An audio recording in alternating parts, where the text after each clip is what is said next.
Hello students, मेरा नाम doctor Kapil Jain है। मैं मोमेंटम संस्थान का डायरेक्टर और आपका केमिस्ट्री प्रोफेसर। ये जो कोर्स हम आपके लिए स्टार्ट कर रहे हैं, मेनली आप सभी विद्यार्थी जो हिंदी माध्यम के हैं और आगे नीट यूजी की तैयारी करना चाहते हैं, मतलब जो नीट अंडर ग्रेजुएशन आपका एग्जाम है, national eligibility cum entrance test, आप उसकी तैयारी करना चाहते हैं, उसके लिए हमने एक्सक्लूसिवली तैयार किया है।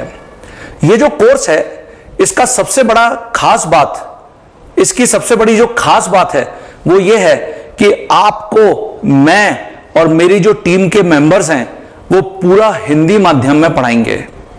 और सबसे बड़ा जो भारत के अंदर अभी कमी है वो ये है कि एक वेल डिजाइन जो हिंदी माध्यम का कोर्स है उसकी कोई भी तैयारी नहीं करा रहा है। तो जनरली आप जैसे जो हिंदी माध्यम के विद्यार्थी हैं वो बहुत ज्यादा परेशानी में रहते हैं, बहुत ज्यादा परेशानी का अनुभव करते हैं, क्योंकि आपको अगर आगे नीट का एग्जाम देना है, national eligibility cum entrance test देना है, तो हम कहां से पढ़ाई करें, ये आप सभी के दिमाग में, आप सभी के सामने, आपके पेरेंट्स के सामने एक बहुत बड़ा क्वेश्चन आता है।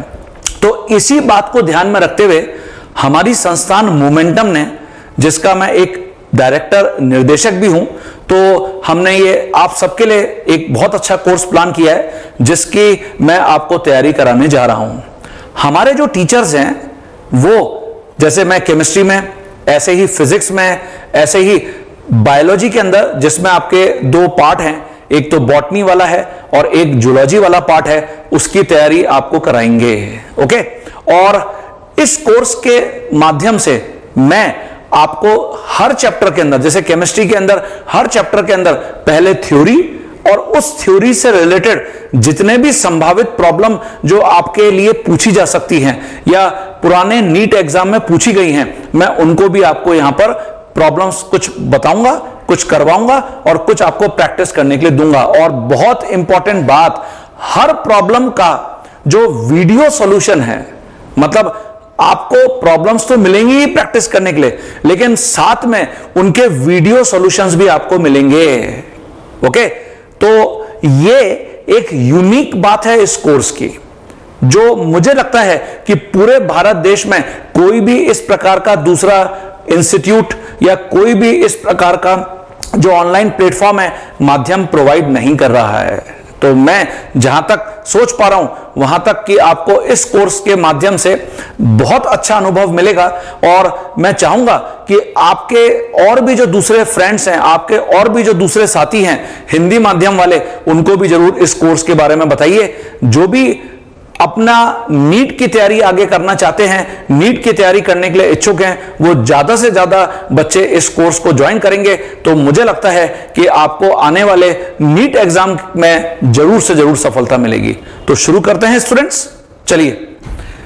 जैसे आज मैं आपके साथ यहां पर जो बहुत इंपॉर्टेंट चैप्टर है केमिस्ट्री के अंदर, और नीट में भी हर साल एक या दो प्रॉब्लम जरूरी तौर से पूछ ली जाती हैं, वो है परमाणु संरचना। परमाणु संरचना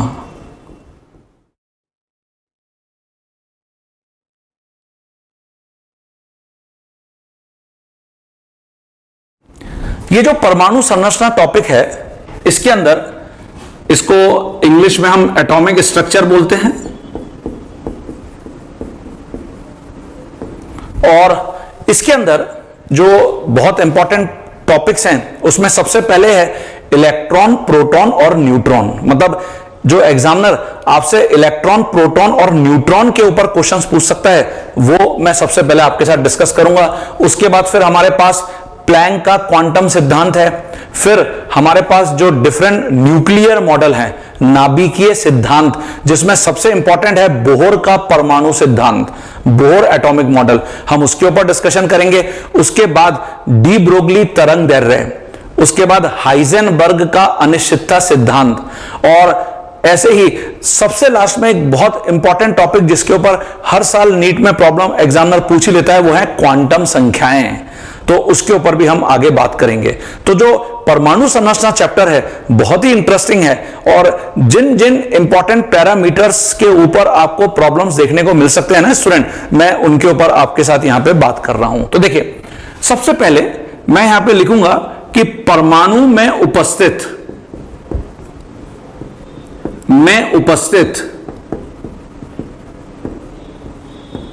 3 मुख्य कण, जो मुख्य कण का मतलब हो गया मेन पार्टिकल्स किसी भी परमाणु में, मतलब हम इसको कह सकते हैं कि 3 फंडामेंटल पार्टिकल्स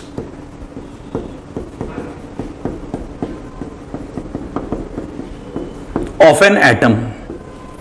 मैं कई जगह आपको ऐसे इंग्लिश में भी जरूर लिखूंगा, क्योंकि आगे जब आप डॉक्टर बनेंगे तो डेफिनेटली आपको ये बहुत इंपॉर्टेंट होगा कि जो बेसिक आपके साइंस के टर्म्स हैं वो तो फिजिक्स में, केमिस्ट्री में, बायोलॉजी में सब पता होने चाहिए। स्पेशली बायोलॉजी तो आगे आपके बहुत काम आने वाली है, ठीक है। तो देखिए बच्चों, मैं यहां पे लिख रहा हूं, इसको मैं जनरली बोलता हूं, हम गॉड से याद रखते हैं। गॉड मतलब भगवान। मुझे लगता है आप में से अधिकतर जो विद्यार्थी हैं वो भगवान को जरूर याद करते होंगे हर दिन, है ना? करते हो? ठीक है। आप सोच रहे होंगे कि सर भगवान से आप ये 3 कणों की तुलना कैसे कर रहे हो? तो देखो जरा, भगवान मतलब गॉड में एक्चुअली जी का मतलब है जनरेटर, ओ का मतलब है ऑपरेटर, और डी का मतलब है डिस्ट्रॉयर। ये देखिए, जनरेटर, ऑपरेटर एंड डिस्ट्रॉयर। जो जनरेटर है एक्चुअली, जैसे जो हिंदू लोग होते हैं उसमें हम ब्रह्मा, विष्णु और महेश को बहुत मानते हैं।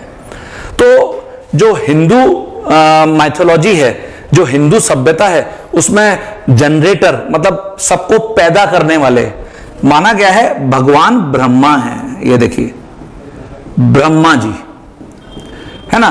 और ऐसे ही ऑपरेटर का मतलब होता है सबको चलाने वाले, मतलब सिर्फ पैदा करने से तो कुछ नहीं होता। डेफिनेटली हम बड़े होते हैं और आगे एक अच्छा डॉक्टर बनेंगे तो हम हमारी सोसाइटी के लिए, हमारे समाज के लिए कुछ अच्छा करेंगे। तो ऑपरेटर मतलब हम सबको चलाने वाले, ये जनरली भगवान विष्णु को माना गया है, विष्णु जी। और डिस्ट्रॉयर, डिस्ट्रॉयर का मतलब होता है सबका विनाश करने वाले। जब आप डॉक्टर बन जाएंगे, सोसाइटी में, समाज में अच्छा काम करेंगे, अपना एक अच्छा करियर बना लेंगे और 80-90 साल तक जी लेंगे, तो फिर क्या होता है? भगवान बोलता है बस बेटा वापस आ जाओ।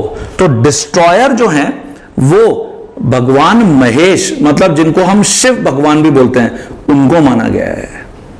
तो ये देखिए, ये है हिंदू सभ्यता, हिंदू मैथोलॉजी, जिसके अंदर हम इन 3 भगवानों को याद करते हैं, ब्रह्मा जी, विष्णु और महेश या शिव भगवान, ठीक है।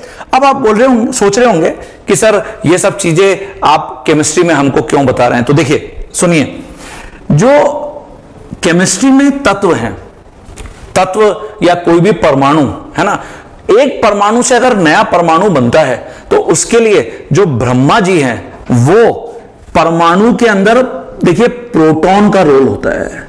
मतलब मैं केमिस्ट्री में जो भगवान ब्रह्मा जी मान सकता हूं वो प्रोटॉन को मान सकता हूं। आप सोचेंगे कैसे सर?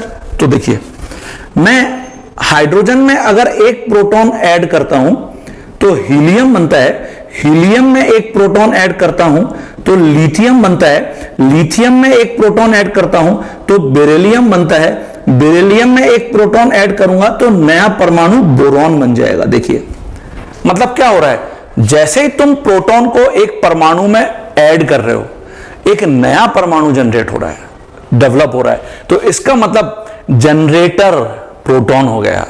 अब ऑब्वियस है, सिर्फ ये तत्व अगर होते तो आगे तो केमिस्ट्री में कुछ होता ही नहीं, रसायन शास्त्र में कुछ होता ही नहीं।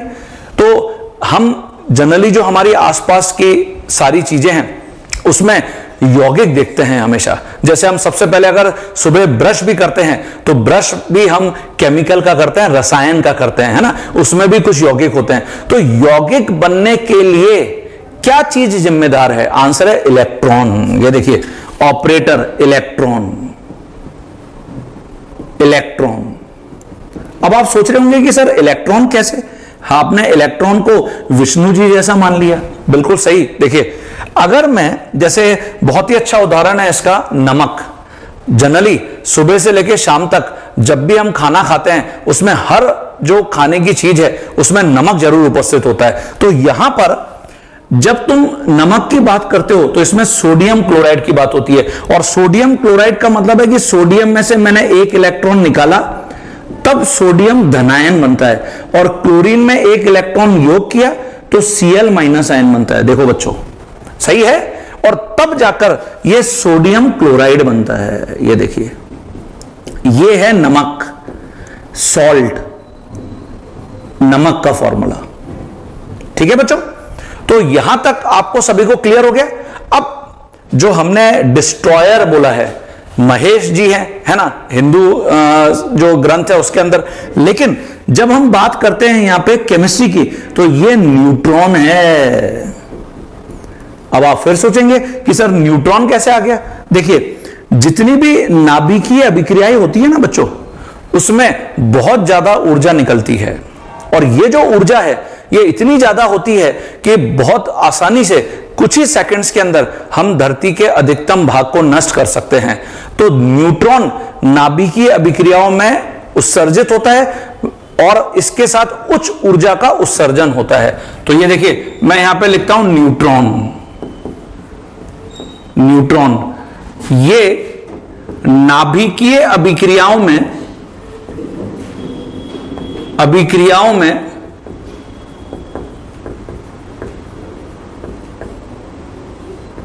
उपस्थित होता है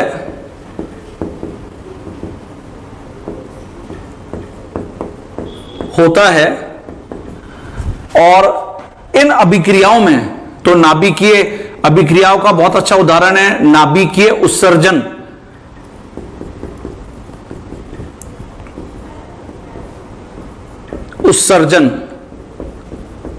और या इसकी जगह हम हाइड्रोजन, जैसे बॉम्ब है उसको भी यहां पे ले सकते हैं, हाइड्रोजन बॉम्ब। ठीक है, तो न्यूट्रॉन इन सभी अभिक्रियाओं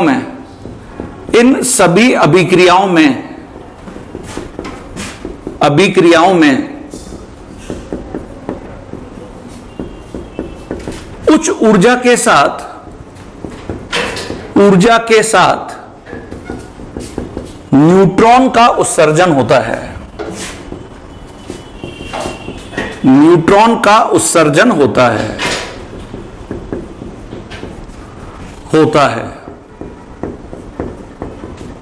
ठीक है, इसलिए हमने जो भगवान शिव हैं उनको न्यूट्रॉन के पैरेलल मान लिया है।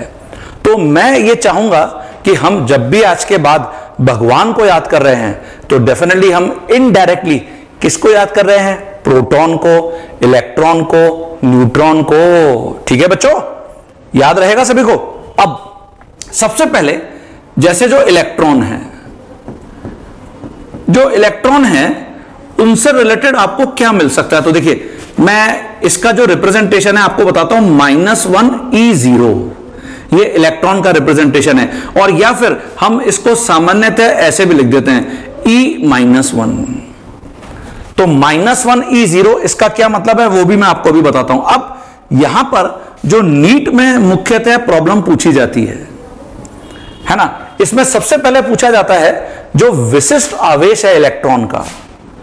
ये देखिए, इलेक्ट्रॉन का विशिष्ट आवेश, ये जो इलेक्ट्रॉन का विशिष्ट आवेश है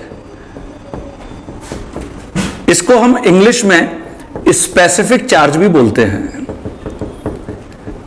ये क्या होता है स्पेसिफिक चार्ज या विशिष्ट आवेश? इसका मतलब होता है E और M का अनुपात, रेशियो। E का मतलब है आवेश, M का मतलब है मास या द्रव्यमान। तो E/M वैल्यू को हम बोलते हैं विशिष्ट आवेश। क्योंकि इलेक्ट्रॉन ऋणात्मक है, नेगेटिवली चार्ज है, इसलिए यह वैल्यू -1.76 इंटू 10⁸ कूलम पर ग्राम होती है बच्चों। कूलम पर ग्राम। कूलम ये तो आवेश की इकाई है, आवेश की यूनिट है, और ग्राम ये द्रव्यमान की इकाई है, द्रव्यमान की यूनिट है। ओके, तो क्या हमको ये वैल्यू याद रखनी पड़ती है? हाँ, मैं चाहूंगा कि आप ये वैल्यू याद रखिए, क्योंकि इसके ऊपर किस प्रकार की प्रॉब्लम पूछी जा सकती है वो मैं आपको अभी बताता हूं। ऐसे ही अगर इसकी जगह हम बात करते हैं यहां पर इलेक्ट्रॉन का मास, जिसको हम द्रव्यमान या भार कुछ भी बोल सकते हैं, केमिस्ट्री में द्रव्यमान और भार एक ही बात होती है, द्रव्यमान अथवा भार। इसको हम जनरली m से रिप्रेजेंट कर देते हैं। सुने, ये देखिए m, ये वैल्यू है 9.1 इंटू 10 की पावर माइनस 31 किलोग्राम, या 9.1 इंटू 10 की पावर माइनस 28 ग्राम। ये देखिए, तो ये इलेक्ट्रॉन का मास या इलेक्ट्रॉन का द्रव्यमान है। अब इसके बेसिस पर हम क्या कर सकते हैं, जो इलेक्ट्रॉन का चार्ज है उसको यहां पर चेक कर सकते हैं। देखिए, इलेक्ट्रॉन का जो आवेश है, जिसको हम चार्ज बोलते हैं, देखिए ये सबसे छोटे तत्व के ऊपर, सबसे छोटा जो हम कह सकते हैं कण है, उसके ऊपर इतना चार्ज डिफाइन किया गया कि सबसे छोटे चार्ज की वैल्यू हम ये लिखते हैं 1.6 इंटू 10 की पावर माइनस 19 कूलम। ये देखिए, ओके, ये नेगेटिव साइन क्यों लगा हुआ है? नेगेटिव साइन यहां पे इसलिए लगा हुआ है क्योंकि इलेक्ट्रॉन क्या है, इलेक्ट्रॉन नेगेटिवली चार्ज है, इसलिए नेगेटिव साइन लगा हुआ है। अभी हम जब यही प्रोटॉन के लिए लिखेंगे तो ये पॉजिटिवली चार्ज हो जाएगा। ठीक है, अच्छा, ये क्योंकि बहुत ही छोटा आवेश है, बहुत छोटा आवेश, इसीलिए इसको 1 यूनिट चार्ज भी बोलते हैं, एक इकाई आवेश। देयरफॉर हम इसको एक इकाई आवेश भी बोलते हैं,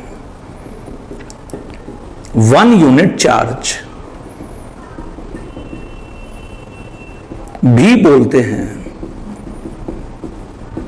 तो हमको इलेक्ट्रॉन से रिलेटेड ये 3 जो पैरामीटर्स हैं वो हमेशा याद रखने हैं। कौन कौन से?